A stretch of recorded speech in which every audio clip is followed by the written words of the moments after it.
Nasir electronics, mobile shoppe, furniture व E bike centre Salgare घेऊन आले गुढीपाडवा धमाका इलिको कंपनीची ई बाईक सर्वात स्वस्त, एकदम जबरदस्त, फक्त 39,500 पासून पुढे. कोणत्याही कंपनीची जुनी ई बाईक द्या, नवीन ई बाईक घ्या. एक्सचेंज ऑफर, बजाज फायनान्सच्या साहाय्याने 0% व्याजदर. कोणत्याही वस्तू खरेदीवर लकी ड्रॉ कुपन. आमच्या शाखा क्रमांक 1 पोस्ट ऑफिस समोर सलगरे, शाखा क्रमांक 2 हिरा हॉटेल चौक मिरज, शाखा क्रमांक 3 देशिंग कॉर्नर कवठे महांकाळ, शाखा क्रमांक 4 नायरा पेट्रोल पंप समोर हल्याळ रोड आथनी.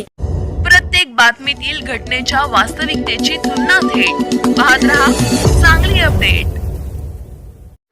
4 दिवसापूर्वी मिरज तालुक्यातील कांचनपूर परिसरात बिबट्याचे दर्शन झाले होते. त्यानंतर लगतच्याच कळंबी गावात आता बिबट्याच्या पायाचे ठसे आढळून आले आहेत. वन विभागाने या ठिकाणी पाहणी करून सदरचे पायाचे ठसे हे बिबट्याचे असल्याचे सांगितले आहे. परिसरात बिबट्याचा वावर लक्षात घेऊन वन विभागाने कळंबी येथे ग्रामस्थांची बैठक घेऊन सतर्कतेचे आवाहन केले आहे. तर बिबट्याने कळंबी परिसरात एका कुत्र्याची शिकार केली असून ग्रामस्थांनी त्यास पाहिले असल्याचा दावा केला आहे. एकंदरच या घटनेमुळे कळंबीसह कांचनपूर, मानमोडी परिसरात भीतीचे वातावरण निर्माण झाले आहे. 4 दिवसापूर्वी कांचनपूर येथे एका माजी सैनिकांना बिबट्या दिसला होता. त्याने ग्रामस्थांना याबाबत माहिती दिल्यानंतर सतर्कतेचे आवाहन करण्यात आले होते. वन विभागासही याबाबत माहिती देण्यात आली होती. त्यानंतर आता कळंबी गावच्या जवळ पार्श्वनाथ नगर येथे ग्रामस्थांना बिबट्याचे दर्शन झाले.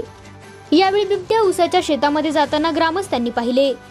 त्यानंतर कळंबी येथील दानुळी वस्ती परिसरात बिबट्या कुत्र्यास मारून तोंडात पकडून घेऊन जात असताना एका बालकाने पाहिले. त्याने याबाबत त्याच्या वडिलांना व ग्रामस्थांना माहिती दिली. यानंतर याच परिसरातील एका शेतवस्तीवर बिबट्या ग्रामस्थांना पुन्हा दिसला. गावातील पदाधिकाऱ्यांनी वन विभागाच्या अधिकाऱ्यांना याबाबत माहिती दिली.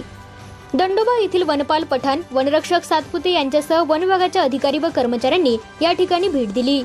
या ठिकाणी जमिनीवर बिबट्यांच्या पायाचे ठसे वन विभागाला आढळून आले आहेत. या पार्श्वभूमीवर वन विभागाच्या अधिकाऱ्यांनी कळंबी येथे ग्रामस्थांची बैठक घेतली.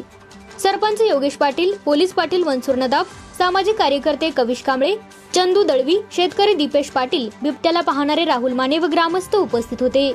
वन विभागाच्या पथकाने या ठिकाणी पाहणी केली असून रेस्क्यू टीम या ठिकाणी पाठवली आहे. दरम्यान रेस्क्यू टीम या बिबट्याचा शोध घेत आहे. ग्रामस्थांना आवश्यक त्या सूचना करण्यात आल्या असल्याचे वन विभागाचे आरएफओ सर्जेराव सोनवडेकर यांनी सांगितले आहे. रात्रीच्या वेळी एकटे बाहेर पडू नये, लहान मुले व पाळीव जनावरांची विशेष काळजी घ्यावी. बिबट्या दिसल्या त्याच्याजवळ जाऊ नये किंवा पाठलाग करू नये. बिबट्याला पाहण्यासाठी गर्दी करू नये.